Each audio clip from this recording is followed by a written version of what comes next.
Bonjour à tous, moi je suis le docteur Le Guignac, je suis médecin diabétologue et je vais faire un petit topo de diabéto. Donc, je suis avec le docteur Bertoin qui nous fera juste un petit point après sur l'hypercholestérolémie familiale et hétérozygote.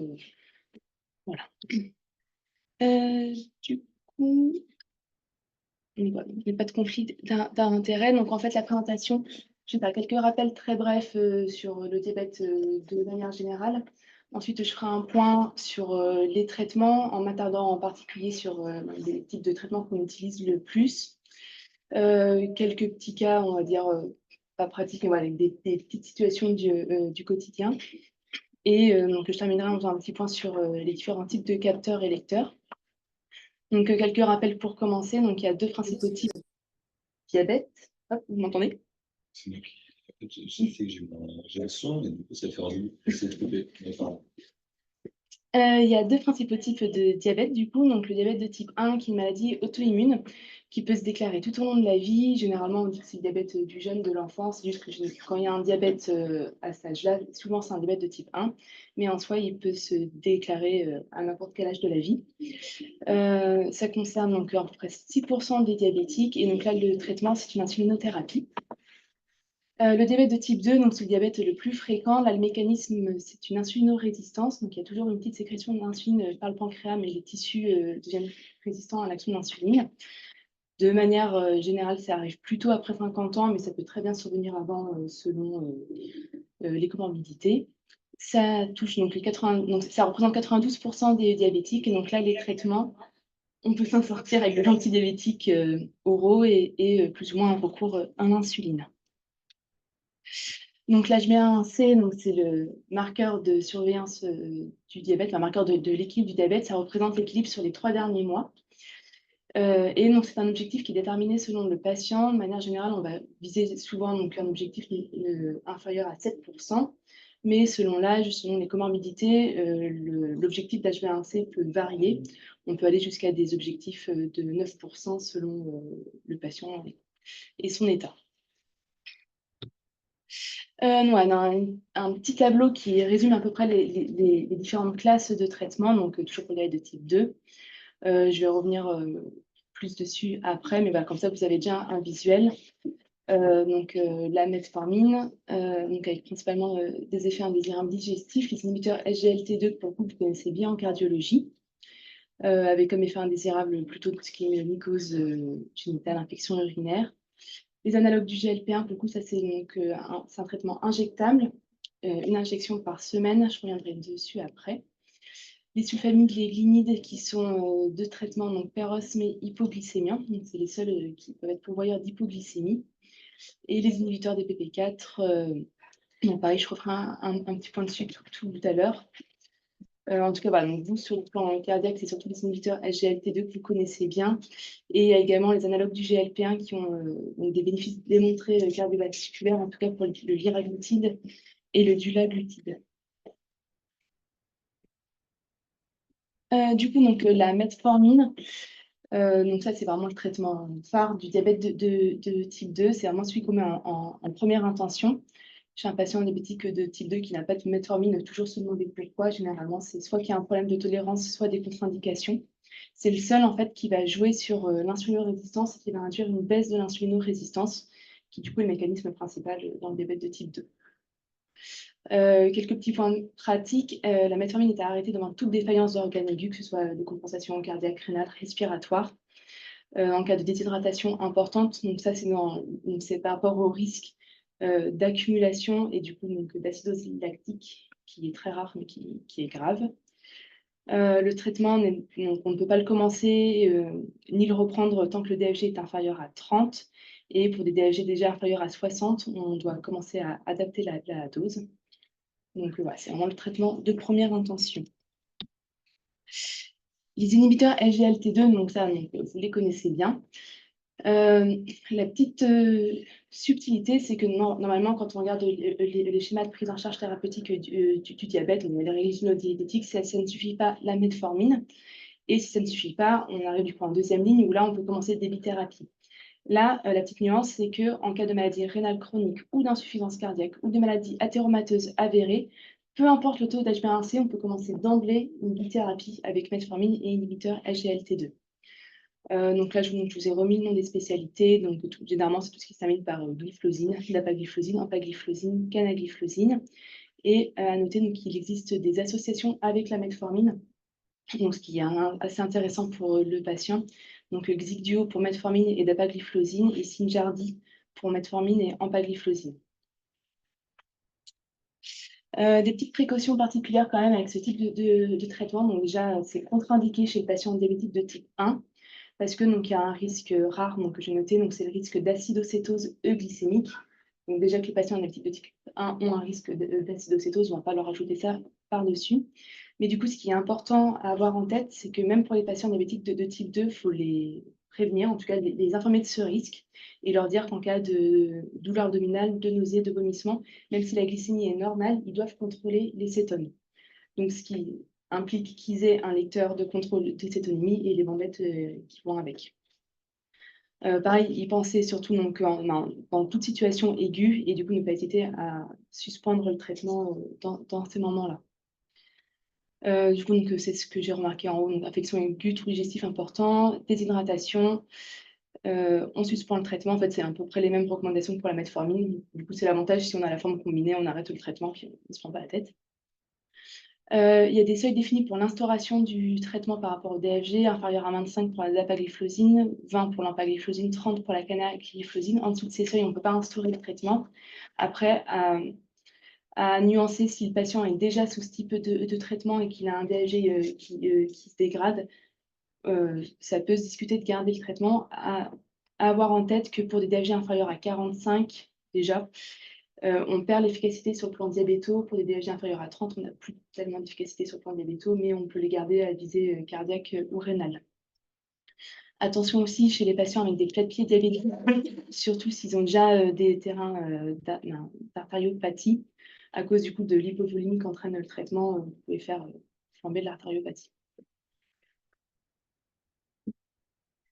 Les analogues du GLP-1, donc là, même petite subtilité pour les inhibiteurs SGLT2, en cas de maladie athéromateuse avérée, on peut les mettre en bithérapie d'emblée, quel que soit le taux d'hémoglobine glyquée. Donc tout ça, en fait, c'est les recommandations de la SFD, la Société française de diabétologie. Et en seconde ligne, chez le patient en situation d'obésité non équilibrée sous metformine seule. Donc là, les spécialités, c'est tout ce qui se termine par glutide. Et du coup, c'est des formes injectables. Une injection par semaine, sauf pour le liraglutide, donc le Victoza, où là, c'est une injection quotidienne. Alors, vous me direz qu'il n'y a peut-être pas... Voilà. Pourquoi préférer une injection quotidienne plutôt que hebdomadaire? En fait, c'est qu'il y a une forme qui est couplée à une insuline lente. Donc, pour le coup, un patient qui a également de l'insuline, ça peut être intéressant, comme il se pique déjà pour l'insuline, de lui proposer plutôt cette combinaison. Donc, c'est le Xultophy. Les analogues du GLP-1, je pense que vous le savez aussi, c'est des traitements qui induisent une perte de poids. Ils jouent notamment sur les centres, centraux de la faim. Ils induisent une satiété précoce, ils ralentissent un petit peu la vidange gastrique, donc à éviter chez les sujets à risque de dénutrition. Ils sont possibles pour des DFG jusqu'à 15 ml par minute. Et à noter que là, on va avoir l'arrivée des doubles et des triples agonistes qui, pour le coup, sont excessivement efficaces sur la perte de poids. Sur les études qu'on a, ils font à peu près autant que la chirurgie bariatrique. Voilà. À noter que du coup, à cause de cet effet sur le poids, il y a eu pas mal de situations, un petit peu de dérive. On s'est retrouvé en rupture pendant un petit moment. Et du coup, les modalités de prescription ont changé depuis le 1er février. Donc maintenant, pour tout analogue du GLP-1 qu'on prescrit, il faut remplir un formulaire de 3 feuilles. Donc ça, c'est pour nous qui sommes à l'hôpital. Pour les praticiens qui sont libéraux, c'est un document à remplir sur Amélie Pro. Apparemment, c'est assez rapide, en 3 clics, c'est réglé. Ce formulaire-là est à remplir une fois et après, du coup, c'est envoyé. Le patient garde son formulaire. Il doit le montrer au pharmacien à chaque fois, mais on n'a plus besoin de le refaire. Et du coup, sa première, on doit justifier que le patient est diabétique, non équilibré et qu'on prescrit la molécule pour ça et pas pour perdre du poids. Je passe assez rapidement sur les autres classes. Donc, les sulfamines et les glycinides, c'est les deux classes qui sont à risque d'hypoglycémie. La grande différence, c'est que les sulfamides, c'est en une prise le matin. Les glinides, c'est un comprimé avant chaque repas, pas de repas, pas de prise. L'avantage des glinides, c'est qu'ils offrent un peu plus de souplesse justement par rapport au repas. Le patient peut décider de sauter un repas et ne pas prendre son traitement, contrairement aux sulfamides, où c'est une prise le matin. Si le patient ne mange pas après, il a un peu plus à risque d'hypoglycémie. Par contre, du coup, les glinides, c'est un peu plus de comprimés par jour par rapport aux sulfamides. Les inhibiteurs des PP4 qui peuvent être intéressants, notamment chez la personne âgée ou fragile, eux, ils ne sont pas pourvoyeurs d'hypoglycémie. Ils sont neutres sur le poids, donc voilà, un patient, généralement les patients âgés, on n'a pas envie de leur faire perdre trop de poids, il n'y a pas un déséquilibre très franc de l'hémoglobine glyquée. Ça peut être intéressant de leur mettre un petit inhibiteur des PP4, sachant que pareil, il y a des formes qui sont combinées à la metformine. Ils induisent une petite baisse de l'hémoglobine glyquée, un petit peu moins de 1%. Un petit point quand même sur les insulines.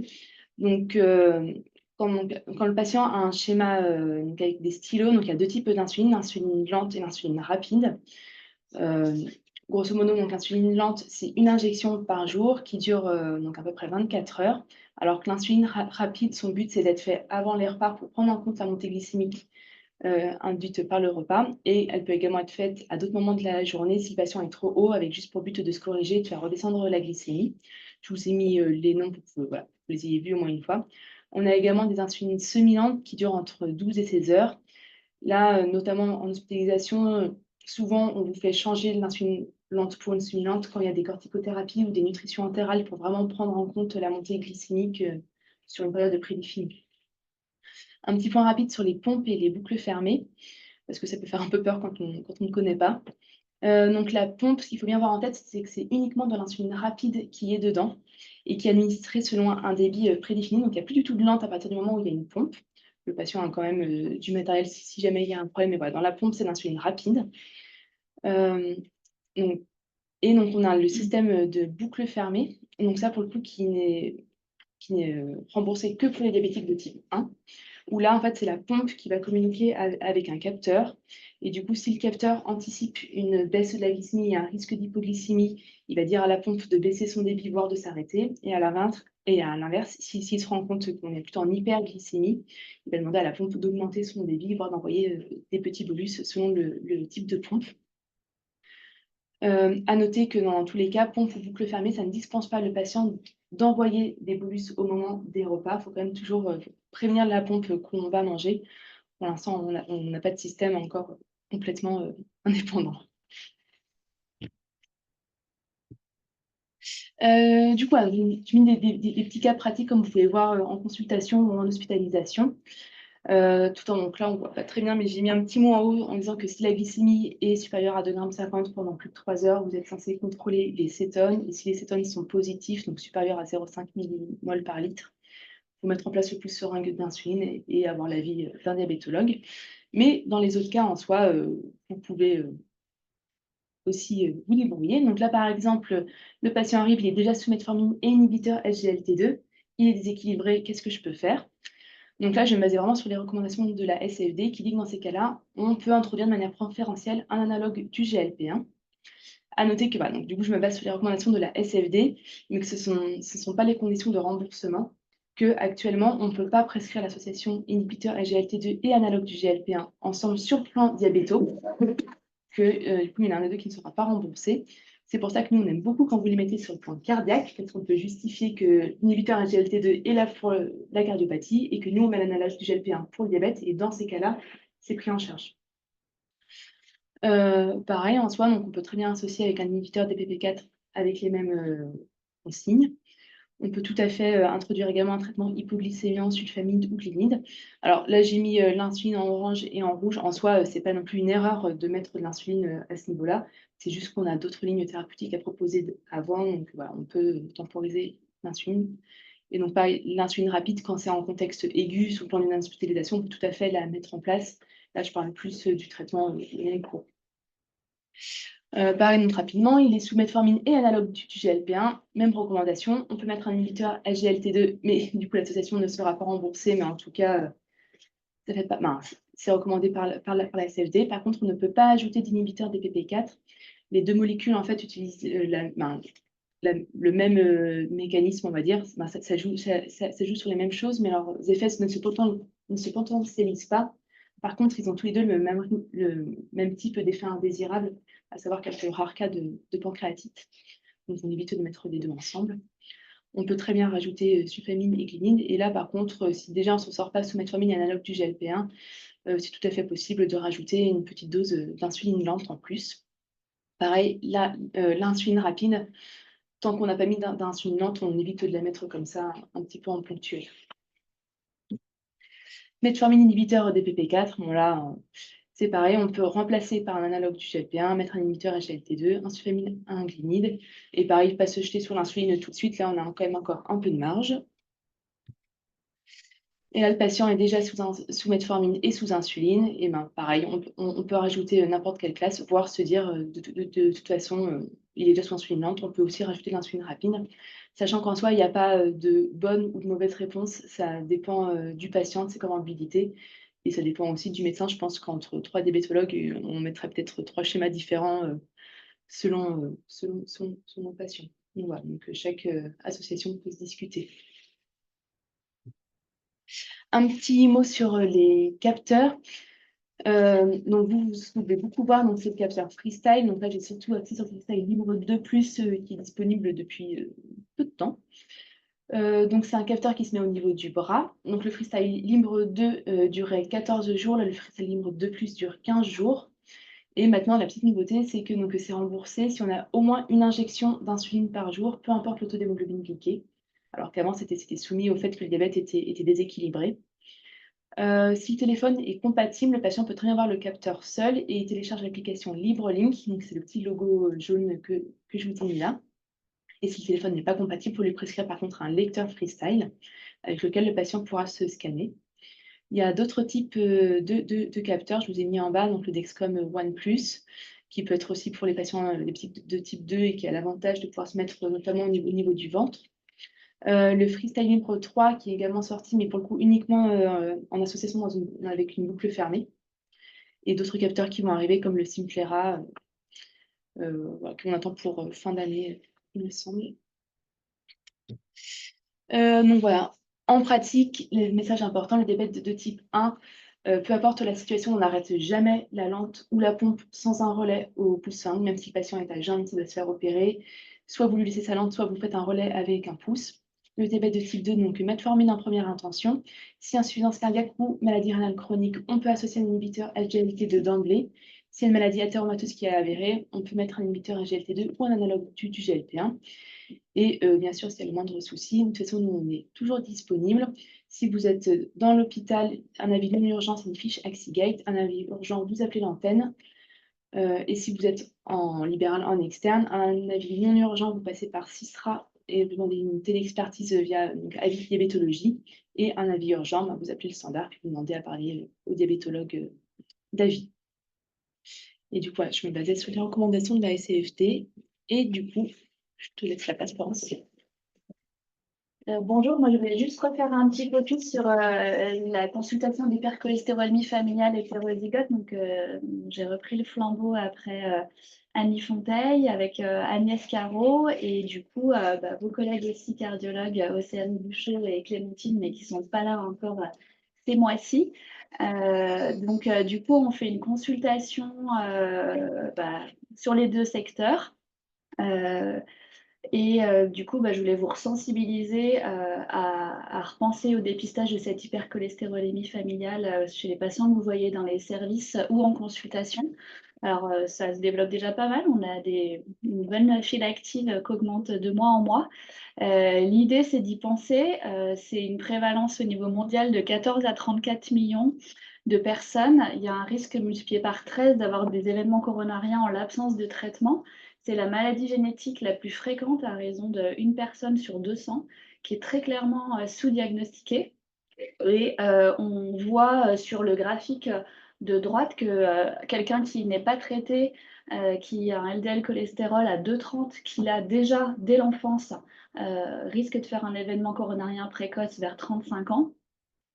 Si on le dépiste jeunes et qu'on traite au plus tôt, avec un taux de LDL cholestérol qui revient autour de 1,10, 1,15, il rejoint le risque de la population générale de faire un événement cardiovasculaire plutôt vers 70 ans.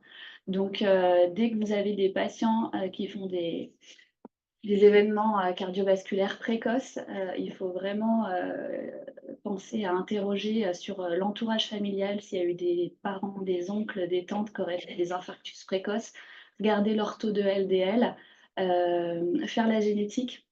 C'est Nathalie Barassi, votre secrétaire, qui s'occupe de ça, du coup, au sein du Change, qui connaît, qui saurait tout vous dire pour trouver les formulaires de génétique. Donc, s'ils sont dans les murs, faire la génétique pendant qu'ils sont là, avec un consentement assigné. Et en libéral, nous les adresser en consultation pour qu'on puisse les voir, les diagnostiquer et surtout après faire la cascade, diagnostiquer les enfants et pouvoir traiter peut-être voilà, dès 7 ans, 10 ans des enfants qui se baladent avec 2,50 g ou 3 grammes ou 4 grammes de LDL pour éviter de se retrouver dans quelques années en USIC. Donc, voilà, c'était pour vous rappeler ça en l'absence de Clémentine et Océane, que du coup, on est encore là, Agnès Caro et moi.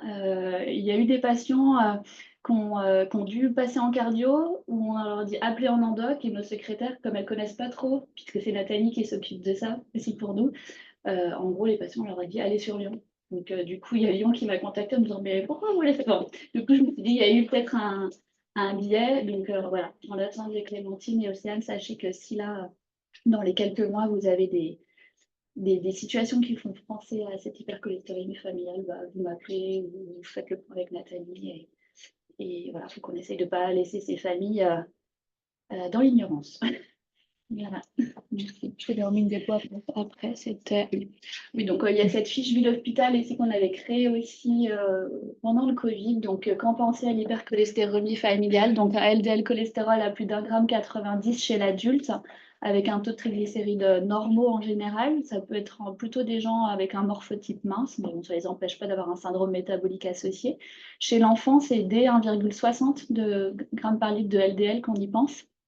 Et donc, dans ces situations-là, on va aller chercher l'histoire cardiovasculaire personnelle précoce. À l'examen clinique, vous pouvez voir des xanthelasma au niveau des paupières, dont des dépôts un peu jaunâtres, un arc cornéen au niveau de l'iris, et beaucoup plus rarement des xanthomes tendineux sur les tendons d'Achille ou les tendons au niveau des coudes.